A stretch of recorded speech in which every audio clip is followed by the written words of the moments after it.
O ito po tayo ngayon, magkaulam po. Gumawa po akong napakasarap na sinangag na maraming lahok at saka po pork steak na maraming sibuyas at saka chorizo at may patatas pa. Tignan nyo po. Basta banggitin nyo po kung taga saan kayo at nang mabulyawan na kayo ngayon pa lang.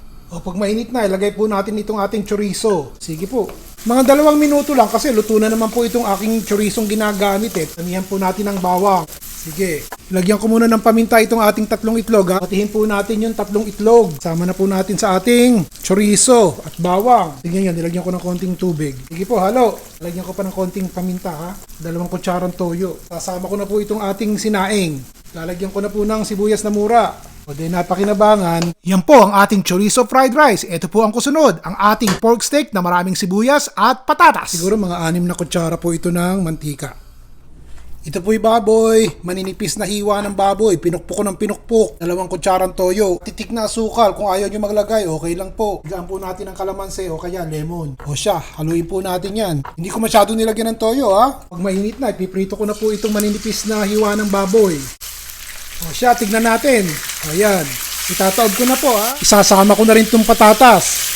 O ganire, lalagyan ko po ng konting sabaw ha, kalahating tasa ng tubig. Lagyan ko na po ng konting kalamansi o lemon juice. Alam niyo po ba, ang kalamansi o lemon juice, yan po ay nagpapalambot din ng karne. Dagdagan po natin ng 2 kutsarang toyo pa. Ay gusto ko may konting oyster sauce. Ayun, 1 kutsarang oyster sauce po. At konting paminta. Sayang itong pinagbabara, no? Nilagyan ko po ng konting tubig ha. At ihalo na rin natin. Haluin po natin sandali. Kasi yung oyster sauce nasa ibabaw eh. At saka po natin takpan at hayaan natin tuluyang maluto yung ating baboy at saka yung patatas. O sandali, tignan natin. Pwede na ba? O hindi pa, lutuin pa natin sandali. Matigas-tigas pa yung patatas. O tignan natin ngayon. Sa pakiwari ko po eh, malambot na eh. O. Tinikman ko kanina eh, o, tignan nyo. Nahihiwa ko na, malambot na po. Lalagay ko po yung ating sibuyas. Ayoko po ng masyadong lutong-luto ang sibuyas eh. Ganon din po ba kayo?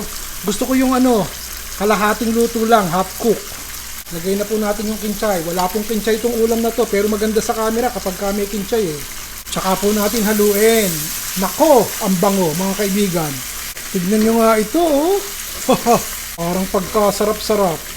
Gandang tignan, ganda ng kulay eh. Nawala na rin po yung tubig, nagmanti-mantika na.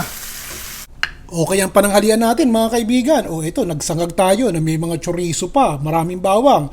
Ito naman, gumawa po ako ng napakasimple. Maninipis nga yung baboy eh. Bistek na pork chop. At nilagyan natin ng maraming sibuyas at may patatas pa. Ayos po ba? Nag-i-enjoy po ba kayo? O siya, hanggang sa susunod po muli, bukas, gagalingan din natin yung mga simpleng ulam lang, madaling lutuin at masarap kainin, yung papawisan po kayo. Ayos? Ron Dilaro po.